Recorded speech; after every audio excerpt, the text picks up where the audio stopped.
저희 교회가 대전 시내에서 어떤 교회의 이미지를 갖고 있나 하는 것들을 되게 매년 제가 이렇게 체크해서 한 번씩 좀 물어보고 또 조사하고 이런 일들을 합니다.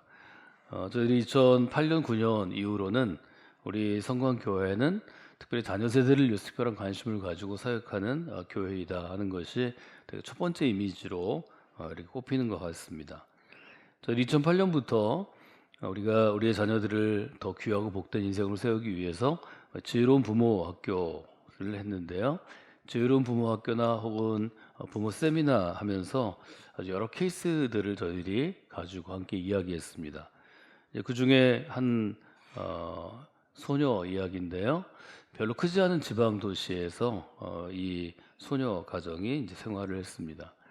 근데 이 지방 도시에 살고 있는 이 가정 가운데 이제 가끔 들리는 좀 기이한 행적을 하는 기인과 같은 일종의 도인 같은 분이 그 가정에 가끔 왔는데, 이분은 젊을 때 바람처럼 가정을 떠나서 산에 들어가서 혼자 생각한 그런 수행을 하는 그런 기인이었습니다. 이 부부에게 이제 여자아이가 태어나서 아이가 좀 컸을 때 이분이 그 집에 들렸다가 하룻밤 자고 가면서 부모한테 뭐라고 얘기를 했는가 하면, 이 아이가 아주 귀한 사람이 될 것 같으니까 잘 키우라고 그렇게 당부의 얘기를 하고 또 훌쩍 떠났습니다. 부모들이 굉장히 궁금하잖아요. 이게 궁금하니까 이 아이가 얼마나 귀한 사람이 될까 뭐 이런 생각도 하고, 어떻게 귀한 사람이 되는 건가 하는 생각도 하다가 이제 또 시간이 좀 흘러서 이분이 나타났을 때 이렇게 물어봤답니다. 이 어린아이가 자라나서 어떤 사람이 됩니까? 이렇게 물어보니까 세상을 경영하는 사람의 이제 아내가 될 것입니다. 이런 대답을 했다고 합니다. 부모가 이제 이 사람이 떠난 다음에 잘 생각해 보니까 앞으로 정말 세상을 경영하는 정말 위대한 사람의 이제 배우자가 되기 때문에 어릴 때부터 귀하게 키워야 되겠다, 이런 마음을 갖게 되었습니다. 이 집에서 좋은 음식을 하면 음식 중에 제일 좋은 걸 이 소녀를 주고, 이 소녀는 교복도 뭐 학교 갈 때마다 새로운 걸 사주고, 어디 갈 때 옷도 새로 사주고, 그래서 하여튼 자기들이 할 수 있는 한 큰 대우를 해주고, 마치 요셉이 받은 것처럼 그렇게 키웠습니다. 그래서 어린 시절을 지나고 10대를 지나고 이제 좋은 대학교에 진학하게 되었는데, 대학교 다닐 때도 뭐 대학교가 이제 이성 교제하고 그런 게 활발하게 될 텐데, 친구들이 하는 미팅이나 소개팅에도 나가지 못하게 하고 굉장히 신중에 신중을 기하면서 딸을 키웠습니다. 나중에 세상을 경영하는 그런 인물의 아내가 될 텐데, 혹시 대학교 때 교제를 하다가 뭐 잘못되거나 또 무슨 일이 있어서 장래 남편에게 짐이 되면 안 되기 때문에 두려워서 그렇게 했습니다. 이 아이 자체도 그 이야기를 여러 번 부모와 그 도인이 얘기할 때마다 들었기 때문에 자기 자신을 아주 새롭게 관리하고 또 자기를 훈련하는 그런 삶을 살았다고 합니다. 말을 한마디 해도 좀 수준 있는 언어를 하려고 노력하고, 다른 사람에게 뭐책 잡힐 만한 행동하지 않고, 또 마음도 넓혀서 좀 세상을 좀 품으려고 노력하고, 다른 사람을 향해서는 돕고 나누고 좀 여유 있는 그런 마음을 가진 사람이 되려고 애를 썼답니다. 나중에 이제 어떻게 됐느냐 하는 이야기를 그 세미나 때 했는데요. 이분이 뭐 아주 유명한 분의 아내가 됐거나 또 우리가 알만한 정치인의 아내가 된 건 아니지만, 자기가 살고 있는 도시에서 주변 사람들에게 인정을 받고 자기 몫을 하고 굉장히 존귀하게 여김을 받을 수 있는 그런 삶을 살게 됐다 하는 이야기를 함께 나누었습니다.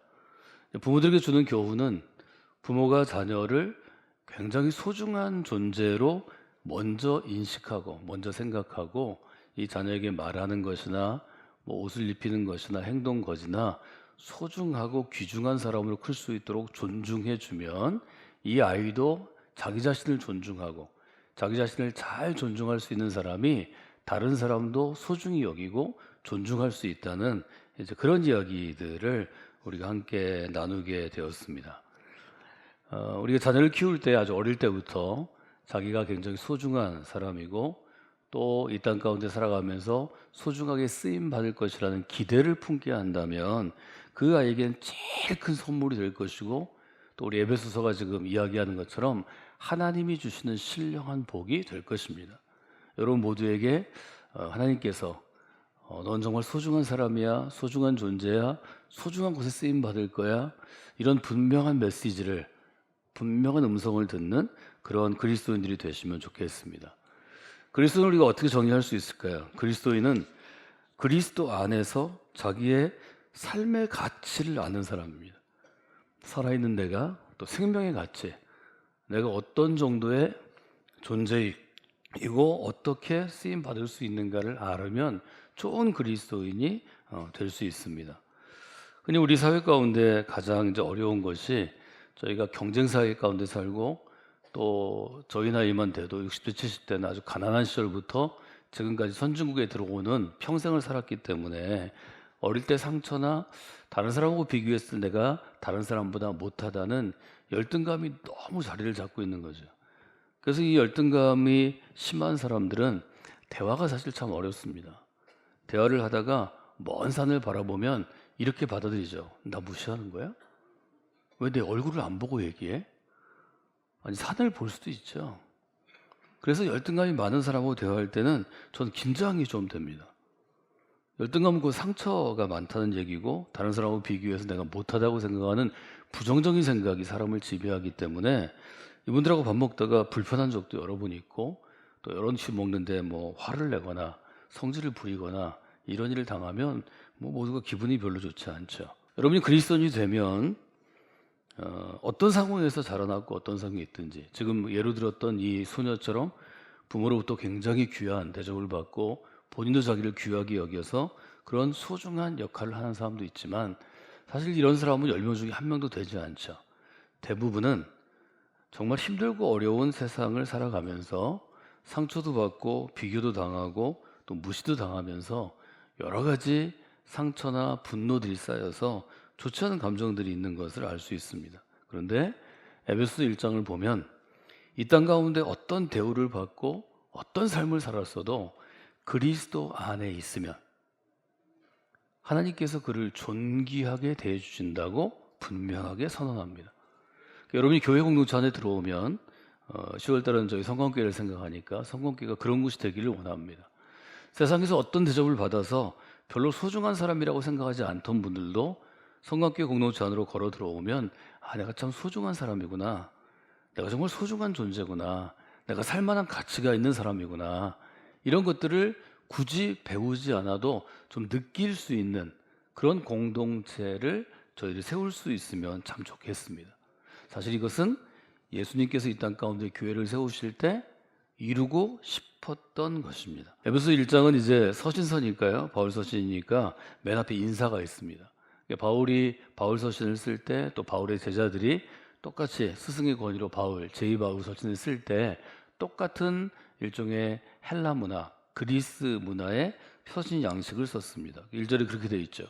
하나님의 뜻으로 말미암아 예수 그리스도의 사도된 바울은 에베소에 있는 성도들과 신실한 사람들에게 편지합니다. 그리고 2절 같이 읽어볼까요? 하나님 우리 아버지와 주 예수 그리스도로부터 은혜와 평강이 너희에게 있을지어다. 이게 이제 그때 인사법이라고 볼 수 있고요. 바울 사도가 초기 그리스도교 사회, 초기 기독교 사회, 우리가 흔히 초대교회 시대라고 불리우는 초기 기독교의 교회를 이루었던 성도들과 교회에 일정한 기독교 문화를, 크리스천 문화를 만들어가는 아주 좋은 예라고 봅니다. 에베소 교인들에게 복의 기도를 드리는 거죠. 지금 우리가 예배 후에 축도하는데요. 축도가 복의 선언이거든요. 풀어서 얘기하면 하나님 아버지와 주 예수 그리스도부터 은혜와 평강이 여러분에게 가득하기를 빕니다. 그렇게 지금 이야기합니다. 여러분들이 성곽교회 안에 예배의 자리에 들어오실 때 예배자에 들어 앉아있다 또 그 안에서 또 나갈 때까지 하나님이 예배 가운데 예배자에게 주시는 은혜와 평강이 충만한 그런 경험들을 매번 예배마다 하시기를 주님의 이름으로 축원해 드립니다. 이것은 1절에 있는 것처럼 성도들에게 또 그리스도 안에 신실한 사람에게 하나님이 주시는 값없이 주시는, 말하자면 수량을 제한 없이 주시는 선물입니다. 인간이 주는 선물은 수량의 제한이 있죠. 아무리 주고 싶어도 일정 정도밖에 못 주지만 하나님이 주시는 선물은 우리가 무한하다 이렇게 표현할 정도로 충만하게 주실 수 있습니다. 여러분 예배할 때마다 내가 하나님 아버지께 사랑받는 존재고 내가 세상을 살 만한 가치가 있는 사람이고 내가 하는 일들은 아주 소중하게 이루어진다는 것들을 좀 체험하고 여러분 자신감도 갖고 확신을 갖는 그런 분들이 되시면 좋겠습니다. 부모로부터 또 주변으로부터 소중한 사람으로 어릴 때 10대 때 20대 때 30대 때 평생 그런 좋은 환경에서 자라는 사람도 있지만 대부분은 그렇지 않습니다. 존 뉴턴이라는 인물이 있습니다. 웨슬리, 저희 감독인 웨슬리가 시작했는데요. 그 시대에 살았던 1700년대, 18세기 사람인데요. 이분이 이제 만든 곡이 여러분 잘 아는 곡입니다. 찬송가에 있는 나 같은 죄인 살리신 주 은혜 놀라워 잃었던 생명을 찾았고 광명을 얻었네. 나 같은 죄인 살리신, 영어로는 Amazing Grace라는 요즘 보편적으로 성악가들이 부르든지 가수들도 자기 콘서트에서 부르는 그 곡을 만들었습니다. 근데 이분이 소중한 존재로 대접을 받고 인정을 받고 평생 산 것이 아니라는 거죠. 이분은 굉장히 고통스럽고 어려운 삶을 살게 되었습니다. 1725년에 태어났는데요. 런던에서 태어났는데 7살에 어머니를 잃게 됩니다. 그때는 뭐 여러 가지 전염병 또 환경 이런 것 때문에 일찍 많이들 가셨죠. 근데 어머니가 그의 삶에 굉장히 중요한 역할을 하던 분이었다고 합니다. 아주 신앙심이 깊은 분이었고 아들을 소중하게 생각하고 아들을 사랑하고 특별히 믿음으로 성서의 교훈 가운데 살기를 아들에게 부탁을 했는데 그만 7살의 어머니를 잃고 또 아버지가 그렇게 좋지 않은 분이었던 것 같습니다. 11살부터 아버지를 따라서 배에 올라서 선원생활을 시작했는데 뭐 그때부터 나이 들 때까지 고생의 연속이었습니다. 더구나 그 아버지가 배에 태워서 했던 그 선원은 노예무역선이었습니다. 그러니까 어릴 때부터 흑인 노예들을 아프리카에서 잡아오고 또 미국 신대륙에 팔고 뭐 그런 과정을 통해서 이분은 본인 일기에 쓸 때 굉장히 좋지 않은 일을 평생 동안 해야 하는 그런 일들을 하게 됩니다. 다른 사람을 해야 하는 것, 양심의 가책을 받을 만큼 다른 사람을 예를 들어 뺏는 것, 착취하는 것, 뭐 도둑질하는 것 이런 일에 종사하면 그 사람의 영혼도 쪼그라들고 그 사람의 영혼도 고통을 받고 그 사람의 영혼도 부정적인 그러한 일들을 하는 거죠. 근데 이분이 그 가운데서도 갈등이 아주 내면에 심했다 이렇게 표현합니다. 영국의 리버풀이라는 도시가 있는데요. 축구를 좋아하는 분들은 뭐 다 아시는 도시입니다. 여기 노예 무역 전시관이 있는데 거기에 존 뉴턴의 이제 일기가 거연이 있고 옛날에 노예 무역이 전체 영국의 우리 지금의 경우 국민 총생산 혹은 전체 산업 통계에서 3분의 1 정도를 차지할 정도로 영국이 노예 무역으로 부강한 나라가 된 그런 나라입니다. 이 사람은 내면의 갈등에 어머니가 가르쳐준 성경 말씀과 노예 무역을 해야만 하는 또 그런 자기 환경이 너무 컸다 그럽니다.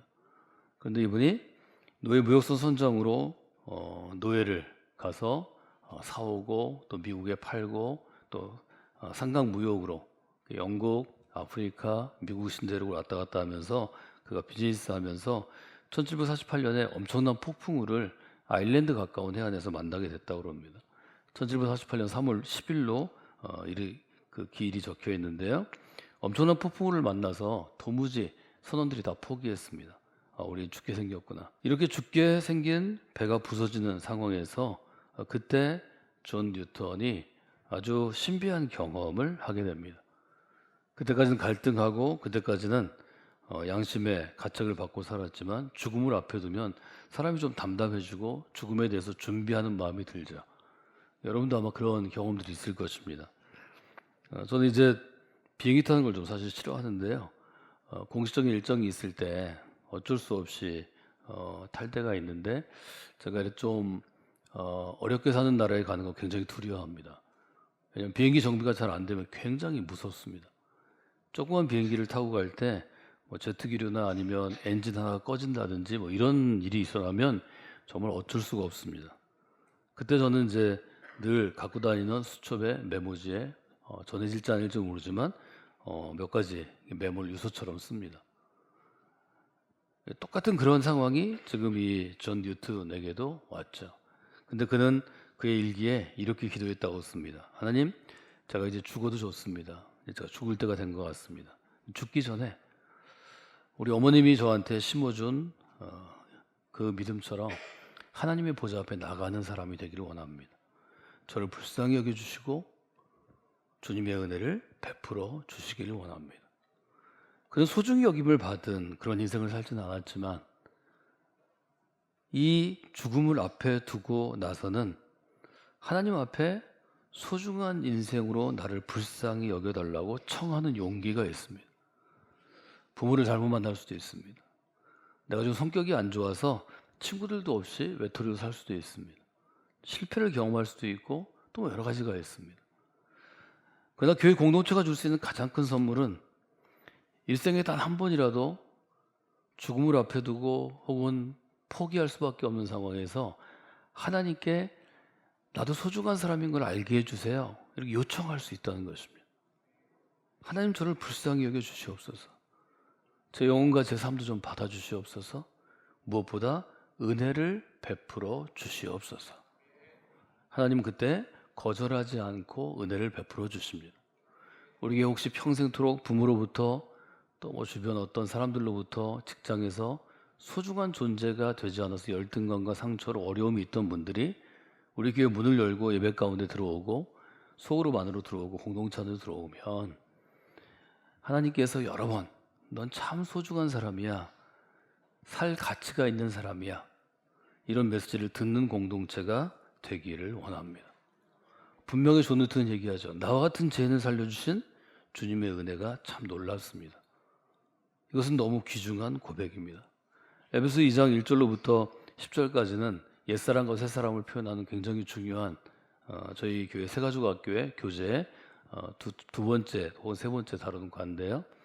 거기 보면 4절에 긍휼이 풍성하신 하나님이 우리를 사랑하신 그 큰 사랑을 인하여 허물로 죽은 우리를 그리스도와 함께 살리셨고 함께 일으키셔서 그리스도 예수 안에서 하늘에 앉히셨다, 이런 표현을 합니다. 존 뉴턴은 그 사건 이후로 노예무역을 바로 그만두지 못하지만 1950년대 들어가면서 손을 떼고 결국 1764년에 영국은 성공했는데요. 성직자가 되었습니다. 성직자가 돼서 그가 한 일은 노예무역을 폐지하는데 자기의 인생을 바친 것이었습니다.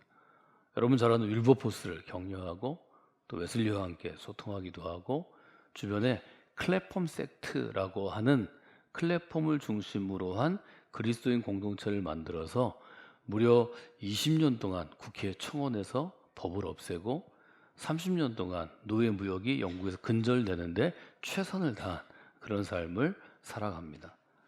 여러분들이 예배에 나올 때마다 또 교회에 지나갈 때마다 교회를 생각할 때마다 하나님의 은혜가 성광교회를 통해서 제게 풍성하게 공급되기를 원합니다. 늘 그렇게 기도하시는 분들이 되시면 좋겠습니다. 그런 마음의 일종의 자세 또 그런 기도의 내용들을 목마르다 저는 그렇게 표현할 수 있을 것 같습니다. 이번 여름에 너무 더워서 여러분들이 늘 찬 물을 좀 먹고 싶고 물을 갖고 다니는 것처럼 모든 시대마다 목마른 사람이 자기가 소중하게 여김을 못 받았어도 하나님 앞에 서면 하나님이 그를 불러주십니다. 교회는 하나님의 부르심이 있는 곳입니다. 어떤 사람이든 하나님을 만나고 싶거나 하나님을 의지하고 싶거나 하나님께 뭔가 요청할 수 싶은 게 있으면 성공교회 믿음의 공동체에서 하나님의 부르심을 경험하는 놀라운 역사가 있기를 원합니다. 여러분 중에서 하나님의 부르심을 경험하지 못한 분들이 혹 있다면 특별히 예배를 통하여 여러분의 개인적인 영적인 훈련을 통하여서 하나님의 부르심을 경험하는 소중한 인생을 살아가시기를 주님의 이름으로 축원해 드립니다. 그리스도인은 우리는 그리스도 안에서 예수님 안에서 소중한 사람이라고 말할 수 있는 사람들입니다. 하나님은 그것 때문에 교회를 세우셨고 우리를 부르신 것입니다. 이 땅 가운데 부모가 소중히 여기지 않고 가치 있는 사람들을 소중히 여기지 않고 밀려나고 소외된 사람도 예수님의 시대 복음서에 기록된 것처럼 누구든 예수 그리스도 안에 오면 그 품 안에 들어가면 내가 소중하다는 것을 느낄 수 있었기 때문에 막달라 마리아 같은 천한 여인도 예수님 안에서 완전히 자유롭고 새로운 리더십이 되었고 예수님이 모았던 제자들 12명도 그 당시에 한두 사람을 제외하고는 엘리트가 한 사람도 없습니다. 평범한 사람이거나 멸시받는 사람이었지만 그들도 예수 그리스도 안에서 완전히 새로운 인생을 살아갈 수 있었습니다.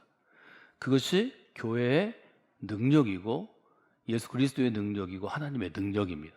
성광교회를 통해서 그 일들을 우리 교회 가운데 하나님이 보내주시고 우리 교회를 찾아오는 모든 영혼들이 경험하도록 여러분들이 위해서 돕고 세우고 쓰임받는 그런 성도들이 되시기를 바랍니다. 오늘 저희가 읽어야 될 부분은 에베소 1장 3절부터 6절인데요. 여기는 그리스도인이 왜 소중한 존재인지를 잘 알려주고 있는 부분입니다. 신약학자들, 에베소를 연구한 학자들은 이 부분의 특징을 첫째, 3절에서 14절까지 원문 헬라어 성경으로 보면 한 문장이라고 얘기합니다. 문장이 끊기지 않습니다. 한 문장인데 단어가 202개, 200개 넘는 단어가 연결돼서 긴 문장을 만들고요. 여기에 대해서는 해석이 여러 가지 있습니다. 말하자면 3절에서 14절까지의 이 헬라어 지금 성경은 조금 보통은 아니라는 거죠. 평상적이지 않다는 거죠. 특별한 어떤 의도를 갖고 있는 거죠. 3절에 보면 어떻게 시작하면 찬송하리로다 이렇게 시작합니다. 많은 이 부분을 주석하는 신학자들이 마치 폭포수가 떨어지는 것처럼 하나님을 향하여 찬송하리라 이렇게 명령한다는 거죠. 찬송하리로다 하나님 곧 우리 주 예수 그리스도의 아버지께서 그리스도 안에서 하늘의 신령한 복을 모두 우리에게 주셨다 이렇게 표현합니다. 여러분이 예배 가운데 나아갈 때 또 교회 공동체에서 섬길 때 교회 공동체를 생각할 때 그렇게 기도하시기 좋습니다. 하나님 하늘에 속한 신령한 복을 모두 제게 부어주시길 원합니다. 이건 욕심이라기보다는 이건 믿음입니다. 다른 사람한테 갈 거를 내가 뺏는 건 욕심이고 도둑질이지만 모두에게 주시는 하나님의 은혜를 구하는 것은 이것은 굉장히 귀한 자세입니다. 여러분 예배하기 위해서 이 자리에 앉을 때마다 성경을 똑같이 인용해서 기도하시는 것으로 좋은 경건한 습관을 세우시면 좋습니다. 지금 에베소 1장에서 얘기하는 것처럼 하나님 하늘에 속한 신령한 복을 모두 우리에게 주시길 원합니다. 그걸 하나님께서 모두에게 주시고 여러분에게 겸하여 충분히 주실 것입니다. 그러면 지금 3절에서 구하는 하늘의 신령한 복은 어떤 것인가? 첫 번째 신령한 복은 어떤 것인가 하면 바로 하나님께서 나를 선택했다는 하나님의 부르심입니다.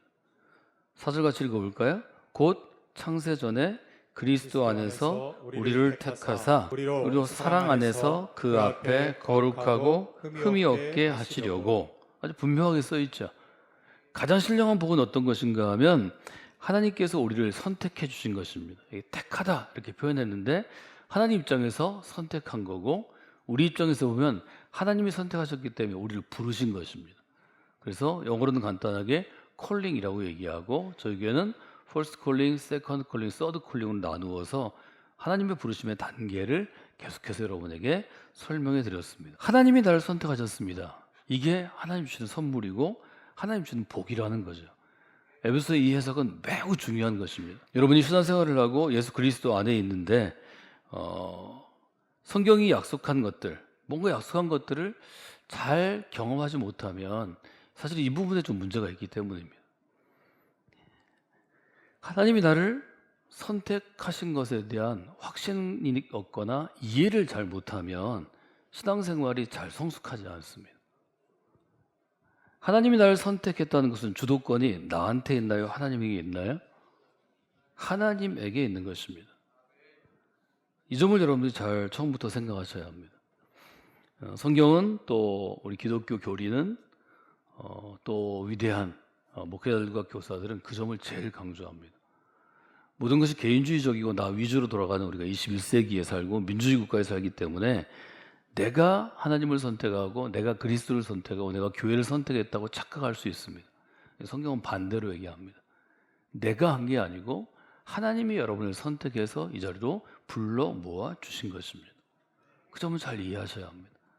하나님의 선택은 여기 세 가지 특징이 4절과 5절에 있는데 첫째, 창세 전에 택하셨습니다. 두 번째, 그리스도 안에서 택하셨습니다. 세 번째, 기쁘신 뜻을 따라 택하셨습니다. 이 의미를 이번 주에는 여러분들이 한번 생각해 보시면 좋을 것 같습니다.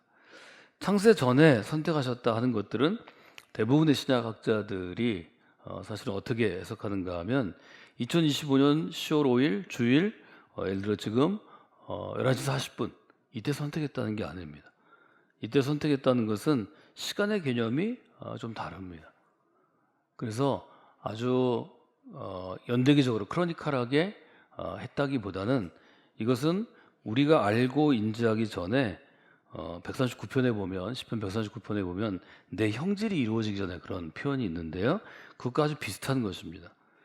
형체가 생기기 전에 정한 날이 오기 전에 시간을 초월하시는 하나님이 나를 이미 선택하셨다. 이걸 여러분들이 한번 생각해 보시면 좋겠고요. 또 하나는 그리스도 안에라는 표현입니다. 이 그리스도 안에라는 표현은 에베소에서 사용하는 특별한 표현이고 바울이 굉장히 좋아하는 표현입니다. 엔 크리스토스, 그리스도 안에, 영어로 in Christ입니다. 그리스도 안에는 너무 중요합니다. 여러분이 하나님의 사람이 되고 그리스도인이 되고 교회 공동체 안에 들어와 있으면 여러분은 그리스도 안에 있는 것입니다. 이 안에 있다는 표현을 한번 잘 묵상해 보시면 이것이 얼마나 중요한지를 알고요. 안에 있게 된 것은 예수 그리스도께서 여러분의 죄를 자유케 하기 위해서 값을 치르셨기 때문입니다. 우리가 십자가 대속의 은총 이렇게 부르는데요. 그리스도께서 십자가에 죽으신 것으로 우리가 그리스도 안에 있고 자유함을 얻고 여기 있는 것처럼 자녀가 되는 권세, 하나님의 아들과 하나님의 딸이 되는 권세를 주셨기 때문에 우리가 소중해진 거죠. 여기에서는 세 가지를 강조하는데요. 건강한 신앙, 균형 잡힌 신앙, 온전한 신앙을 가지려면 in Christ, 그리스도 안에, in church community, 교회 공동체 안에, in canon, 성경 안에 이 세 가지를 계속해서 강조하고 있습니다. 제가 10월 달에 나누어서 4번 설교할 때는 어떤 주제를 가지고 여러분에게 마음과 영혼을 흘리는 것보다 우리가 꼭 알아야 될 것들을 계속해서 반복해서 강조할 것입니다. 저희 교회 함께 하신 지 얼마 안 되는 분들은 뭘 강조하고 있나를 잘 보시면 좋을 것 같습니다. 세 번째, 하나님의 선택은 기쁘신 뜻대로 선택하신 것입니다. 기쁘신 뜻대로 택하셨다는 것은 하나님의 뜻대로 우리를 선택하셨다는 것입니다. 우리의 외모, 우리의 내면, 우리의 성격, 우리의 지금의 믿음, 어떤 것 때문에 우리를 선택하실지 모르지만 하나님의 뜻대로 선택을 하셨다는 것을 여러분들이 기억하시면 좋을 것 같습니다. 바뀔 수 없는 것은 하나님이 우리를 택하셨다는 것입니다. 하나님이 택하신 이 믿음의 길을 여러분들이 아주 온전하게 또 아주 재미있게 그렇게 걸어가시는 분들이 되시기를 주님의 이름으로 부탁을 드립니다. 하나님이 선택했다는 것은 뭘 얘기하나요? 나의 선택이 아니라는 것입니다. 나의 선택이 아니고 하나님의 선택이고, 하나님이 선택했다는 것은 하나님의 뜻이라는 것입니다. 나의 뜻이 아니고 하나님의 뜻입니다. 만약에 믿음이 나의 선택이라면 계속해서 내가 결정하고 결정권을 내가 갖게 됩니다. 나의 뜻, 내 결정이 중요해집니다. 그런데 하나님의 선택이기 때문에 하나님의 뜻이 중요합니다. 그래서 하나님께서 우리를 택하신 다음에 우리가 해야 될 일은 하나님의 뜻을 알려고 애쓰는 것입니다. 신앙생활이란 결국 하나님의 뜻을 알려고 애쓰는 것입니다. 그래서 성경도 보고 성경도 연구하기도 하고 공부하기도 하고 기도 생활을 하기도 하고 또 성도들과 함께 교제 생활을 하기도 하고 묵상하고 생각하는 시간도 갖게 되는 거죠. 오늘 결단의 찬양으로 부를 곳이 하나님의 부르심에는 후회가 없습니다. 가사가 너무 간단하죠. 우리 모두는 하나님의 특별하신 부르심을 받은 사람이고 하나님이 우리 선택한 것은 후회가 없다 하는 것을 분명하게 알려주는 그런 것입니다. 저는 여러분들에게 한 주간 동안 생각하기 위해서 우리나라에도 잘 소개가 되어 있는데 유진 피터슨 목사님의 책 중에 하나의 개념을 좀 이야기하면 좋을 것 같습니다. 하나님의 뜻을 구하며 살아가는 그리스도인이 된다는 것은 어떤 의미인가? 유진 피터슨은 그의 책에서 교인들을 두 가지로 분류합니다. 현대 교인들은 두 가지의 그룹이 있다는 거죠. 하나는 우리가 지금 연휴 중에 인천공항에만 200만 넘는 관광객들이 들어오고 나간다고 하는데요. 우리 한국 관광객들의 대부분 80% 이상이 단체 투어입니다. 단체 투어 다니는 관광객처럼 신앙생활 한다는 거죠. 단체 투어 다니는 관광객이 뭐 하나요? 함께 모입니다. 인원 점검합니다. 그다음 탑니다. 버스 타야 됩니다. 30분, 1시간, 2시간 갑니다. 내리라고 그러면 다 내려가서 사진 찍습니다. 먹으라고 하면 똑같은 데 가서 먹습니다. 타라고 그러면 또 탑니다. 그래서 1시간 이상 가면 또 자야 됩니다. 2시간 이상 가면 가이드가 이제 주무세요 그래요. 또 자요. 그럼 자기들이 치러가지고 어디 가는지 모르면 또 내려요. 또 사진 찍어요. 단체 투어를 한 10일쯤 갔다 오면 사람이 아주 단순해져요. 단체 관광의 문제는 뭐냐면 겉모습만 보게 된다는 것입니다. 여러분 단체 관광하면 혼자 다니면 한 달 동안 볼 거를 우리나라 사람들 7일에 끝냅니다. 새벽 5시에 일어나가지고 짐 딱 싸가지고 내리세요. 사진 찍으세요. 빨리 타세요. 빨리 타세요. 사진은 다 찍었는데 단점은 뭐냐면 어디서 찍었는지 내가 몰라요. 그래가지고 네이버가 어떻게 해요? 사진을 보내주면 어디서 찍었다고 알려줘요. 이 놀라운 역사잖아요. 이게 우리나라 사람들이 여행하는 패턴이고 일본과 중국이 여행하는 패턴이고 대부분 다른 나라는 그렇게 여행하지는 않습니다. 여러분 신앙생활을 그렇게 한다는 거죠. 신앙생활도 새벽에 나왔어 뭘 했어 그래가지고 부목사님이 끌고 다니도록 다 다녔는데 어디 갔다 왔나는 몰라. 뭘 했는지도 몰라. 그러면 과연 그게 신앙생활일까요? 관광객들이 갖고 있는 신앙의 태도는 즉흥적이고 피상적이다 이렇게 씁니다. 자기가 원해서 하는 게 아니에요. 그 의미를 모르고 하는 거예요. 그런 점을 여러분들이 한번 생각하면 좋고요. 그래서 유진 피터스는 미국 교회를 진단한 건데 한국 교회가 거의 비슷합니다. 순례자가 돼야 한다 이렇게 얘기합니다. 하나님의 뜻을 안다는 것, 하나님의 뜻으로 선택을 받았다는 건 한 번 9박 10일, 7박 8일 갔다 오는 게 아니고 3박 4일 갔다 오는 게 아닙니다. 평생 순례 여행, 하나님의 나라 본향으로 가는 여행입니다. 그래서 순례자로서의 태도와 자세를 가져야 한다 이렇게 얘기합니다. 저는 여러분에게 이번 한 달 동안 우리가 생각할 주제 그래도 계속 가야 한다. Just keep going 이라는 주제를 설명해 드렸습니다. 그래도에 가야 된다. 그래도 가야 한다. 이것이 순례자의 일종의 신조가 되어야 합니다. 그래도 가는 것입니다. 유진 피터스는 그 책에서 이렇게 씁니다. 오늘날 세상에는 종교적인 체험, 뭔가 좀 색다른 체험을 찾는 사람은 많지만 보이지 않는 덕을 쌓는 훈련, 건덕이라고 바울이 얘기했는데요. 거룩함을 연습하는 영성 훈련에는 관심이 적다. 그래서 현대 그리스도인들은 관광객의 생각에 머물러 있다. 새로운 곳, 새로운 음식점, 새로운 이것들을 찾기 위해서 갔다 오고 또 그 관광을 하고 오면 신앙이 성장한 것처럼 착각한다는 거죠. 여러분들이 예를 들어서 유럽에 7개국을 10일 동안 갔다 오면 성장은 어떤 건가요? 여러분 친구가 혹은 여러분의 자녀가 가고 싶다 그러면 그 7개국을 혼자 자녀를 데리고 찾아다니는 것입니다. 밥 먹는 데도 혼자 찾고 잠자는 것도 혼자 찾고 비행기도 혼자 타고 차도 몰 굴 수 있고 그래야 성장하는 것입니다. 그런데 단체 관광객으로는 10번을 그 나라에 갔다 와도 혼자 여행하지 못합니다. 놀라운 역사죠. 10번을 갔다 왔으면 한 번은 혼자 할 수 있어야 되는데 그거는 성장이 아닙니다. 한국교회의 특징은 감정 중심이고 경험 중심인 것 같습니다. 여러분 감정과 경험은 순간적인 것이고 즉흥적인 것입니다. 감정과 경험은 평생 지속되지 않습니다. 그래서 여러분들이 신앙생활한 횟수가 점점 늘어날수록 감정과 경험이 아니고 하나님의 생각, 하나님의 마음, 하나님의 논리, 그래서 저희가 지성적인 기독교가 필요하고 지성적인 신앙이 필요하다고 계속해서 말씀드리는 것입니다. 그런 점을 여러분들이 한번 보시고요. 우리가 하나님의 뜻을 구별하고 하나님이 택한 사람이 된다는 것은 하나님의 뜻을 순례자의 태도로 찾아가는 것이다. 오늘 거기까지 한번 여러분들이 생각해 보시면 좋을 것 같습니다.